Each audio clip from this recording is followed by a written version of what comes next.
Batandike ne poliisi ebitundu ebya Rwenzori West evuddeyo nekakasa nti ambulance yakutte omuliro olunaku olwajjo yabaddemu abantu 6 era ekakasizza nti ababiri ku bano bafudde bana bali mu ddwaliro bagenda mu maaso n'okufuna obujjanjabi. Ambulance yabadde ya ddwaliro erya Bwera General Hospital nga yakutte omuliro yabadde eva mu bitundu ebye Fort Portal nga edda Bunyangabo.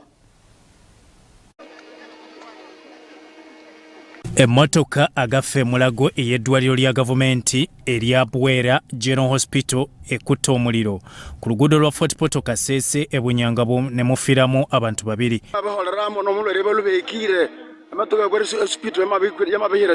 Omujjanjabi mu lufuutifuuti Nansi wamu n'omulwadde bafiiriddewo, abalala 4 ababaddemu bavuddewo n'ebisago.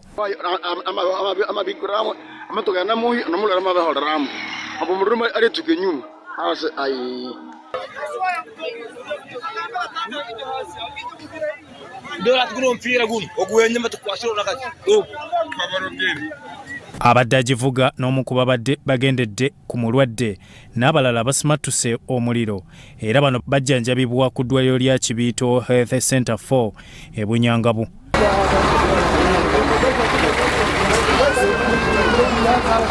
Ababaddewo bagamba ambulance ebadde eva Kasese ng'eyolekera mu kibuga eky'ebyobulambuzi Fort Portal. Nijanu na makulu gaika okwepo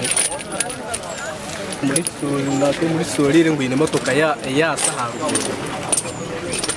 naye naje kushasha kwa mane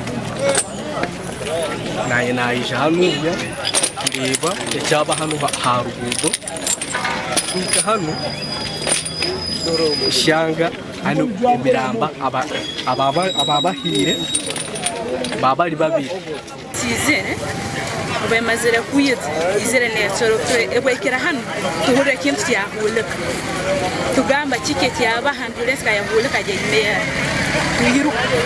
yiruka nyeti obonyezere driver kingwira maiso ya rugamu n'abakazi babiri amaze kurugamu n'abakazi babiri ono batwara alimumbera ande musaize arabira mukadirisa kano.